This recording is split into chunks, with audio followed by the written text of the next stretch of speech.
Awesome. Participants, I think I got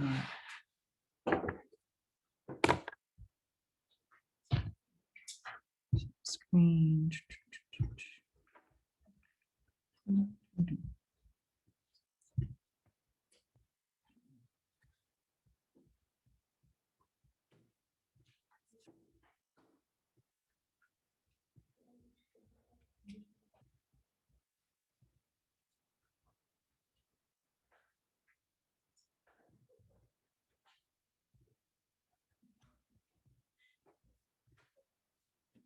And then also too, you all have access. I just sent you that PDF as well. So everything I went through today, you have access to all of it.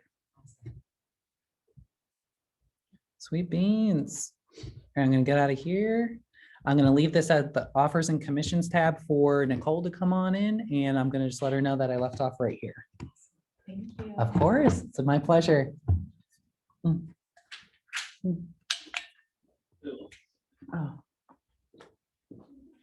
Thank you so much. Thank you. Of course. It's my turn. It's your turn. I left off right there at Whoa, I did this it is a big group. the. I'm nervous. And it's already recording and everything, so you're Oh. good. Hi, guys. I love recordings. All right. Y'all want to take a quick break or do you want me to just run with it? Oh, you just already did? Yeah, we're good. Okay. Okay. So looks like he already took you through the offers process then. Yeah. Okay. So the only thing I'm going to take you back for just a minute is I want to make sure that he went over. So the listings compliance is always going to say that we should have in-house within 48 hours. You know, I know a lot of times that technically doesn't happen, but it's, if somebody calls, we're supposed to have the listing documents. So if we ever have to reach out to you, we will, but just so that it's been said. Did he talk about referrals at all? Okay, so referrals, if you ever need the W-9, we have that in our agent hub that we talked about yesterday in at the KW Daytona. You can get that from there, or you can, Brandy has access to it, I have access to it, so we can just send it if you have a referral, an outgoing referral. That will go. Yeah. So do we need to notify you first for the referral or? So normally I say if you're going to be receiving one, if you will send me an email and say, hey, I have a referral coming from Canada or Kentucky or wherever, that just so that I have, because sometimes when they send them, they come from title companies and they don't put an agent name. So then I have no idea who it belongs to. And so sometimes it might sit on my desk because I don't, you know, I might put an announcement out or something, but nobody sees it. When And you want it, like, be shortly before. Sometimes the agent will just let you know, like, hey, property's closed, your referral check should be coming. And yeah, when you just get that notification, you can just let me know that it's on its way and I'll keep my eye out for it. I'm not sure either if he went over the timeline, but once things go under contract and it starts moving pretty swiftly, I like to say that once the appraisal and the inspection has gone through and you kind of know that there's not going to be nothing else changing on it, that's when you can go ahead and submit your the offers and commissions tab.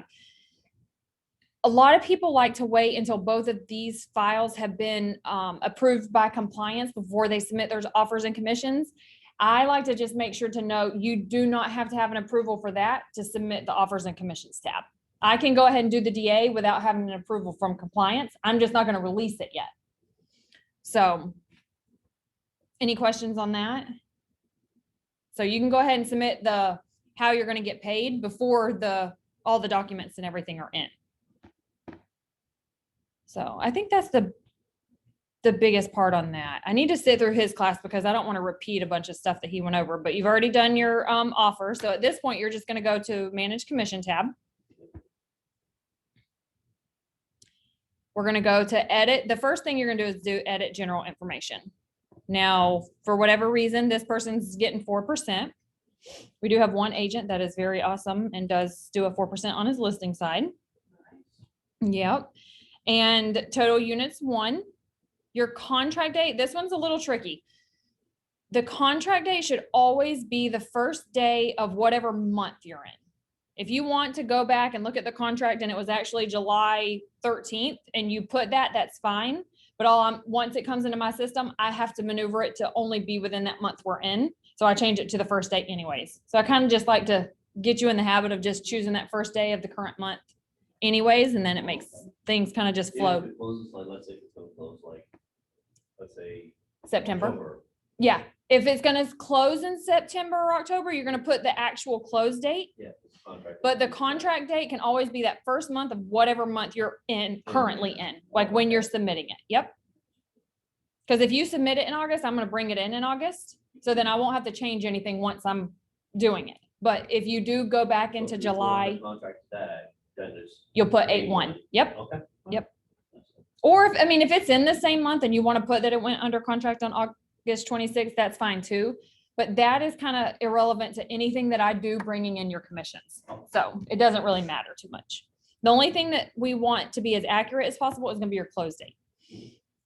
I do go through our projectants and do a lot of calling and saying, hey, Angela, is it still closing on 8/29 or has it been pushed out?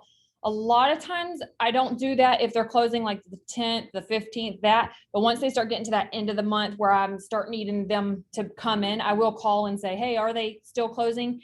If you know it's been pushed into September or into a next month, I do ask that you just let me know because it just kind of keeps my projecteds and my numbers and everything, as close as possible. So we would go in here and just adjust it. You can, but it's not going to let me know. So if Okay. you wanted to actually go into the little box that he showed you where you could message, you could do @Nichol Rich. This has been moved to September 15th. You could do that as well. You can email me, call me, text me, however it works easiest for you. I'm fine with. And then what I'll do is just go into my system really quick and change it and update it so that it goes onto my projecteds correctly. So like each month or each Monday morning, we have to submit numbers to our owner and just say like, this is where we think we're falling for the month. And I try to keep those as true as possible. So that helps me just keep all my numbers close as possible for them. So that's it for this one. So you'll always have just one unit, whatever your commission rate is. And then that should show correctly. So you'll just save that. That's super simple. Here's where it gets a little more like in depth. So it's kind of good that you guys are in here because I'm going to y'all may do something different, but for class purpose, I'm just going to assume that y'all are going to do 50-50 for everything. Okay. So add co-broker payment. I want you to pretend like this is not even here. We're never, ever going to use this payment button. I'm not even really sure why they put it there, to be honest with you, because I'm only concerned with the way that we're paying the agents. So I don't need to know how we're paying the co-broke. So for you guys, for instance, whoever you're submitting the original opportunity under, this will be the first person. So like, Angela, if it's going under you, I'm not sure how your profit share falls, who you named as a sponsor. So which one of y'all was put in first? Michelle? Okay. And then Angela. So you're going to run everything through her opportunity. We can talk about this after class, but I just want to make sure that we touch base on that. Anyways, for these purposes, just say we put everything under Angela. So you would this would already be Angela here. You would actually go into her and do edit agent payment. Her units are going to be 0.5 because you're going to split everything. Okay. And then this for some reason doesn't change automatically. So you just do calculate commission. See how it changed to 5 right there. And then depending on how you were put in the system is how this is going to reflect. So the only thing I'll say on this is sometimes high producers get put in at a higher split. And if you're newer, you don't get that until you earn that split. So that will reflect here. So if for some reason you see company commission is at a 70-30 or whatever, but you know that maybe y'all were put in at an 80-20, then you want to just make sure those numbers reflect that. And if not, come to me and we'll make sure we make that adjustment. We don't do E&O, so it's grayed out because we do that on our monthly invoices. And here's where we talked about KW Cares yesterday. So if you wanted to donate, you can. And then Kids Can, which is also just another charity if you would like. Extra payment options. So if you go here and add item, this is where you're going to be paying an outside referral. If you're getting a bonus, if you've made a concession, if you're offering back the seller money, anything like that, all that will be right here. This inside referral is another button we're never, ever going to use. Deduction would be if you're using a contract to close or something like that, and they're charging $350 deduction. That would be a $350 transaction fee. So you would just do $350 here. And then obviously you would need all this information. Actually, you won't need that for the deduction. You'll just need the description and the pay to, but for some reason, the address.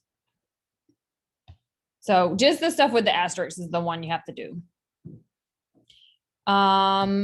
If you new construction, so since y'all have a little bit of new construction experience, sometimes they offer like the incentives, like if you sell it the 1,200 or whatever, so you put that in your bonus section. You'll always split it with Market Center unless you're capped. Concessions is just if you're offering like 1,000 back or whatever because of inspection or whatever might happen that you need to get it to close. That would go there. That's also something too. Concessions can be a little hairy. So we do ask that if you have a concession and you're taking like $1,000, you're offering $2,000 to get it to close and it's affecting the company dollar. That's something that when I see this come through, I'm going to probably call you or message you and say, have you had this conversation? Has this been approved through Lee or Connie?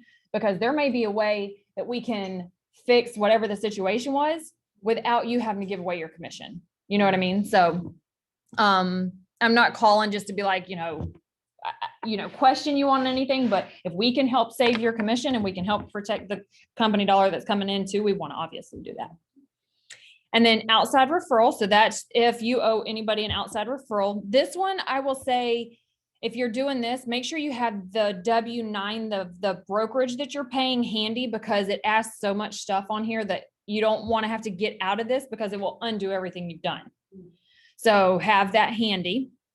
You'll just do your 25% is the normal. And then you'll have to do obviously it would be an EIN, and then just fill in all the goodies. Any questions on any of that part so far? Okay. And then if you guys have a referral, obviously you're just going to do half of the referral on your side and then half of the referral on your side. Okay. So then we can get out of that.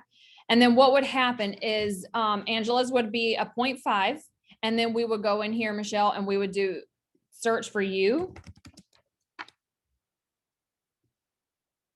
And we would do the other 0.5 and calculate commission. And then your 5,000 would show up. Same thing here. Just verify your numbers. Looks like, because I didn't do the other. So it's not giving anything. I didn't save it. I canceled out. But anyways, just verify your numbers, make sure everything looks good. Again, if you have anything, you would do the same thing on that side. And then you would save your changes and you would get out of that as well. I mean, that's pretty self-explanatory. Is there any other questions that you can think of on any of it?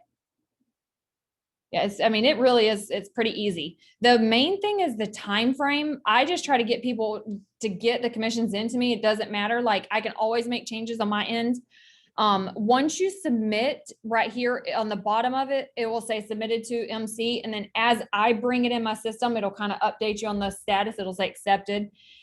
It will also give you a red button that says request termination. Never, ever, ever, unless the contract has been canceled, terminate that.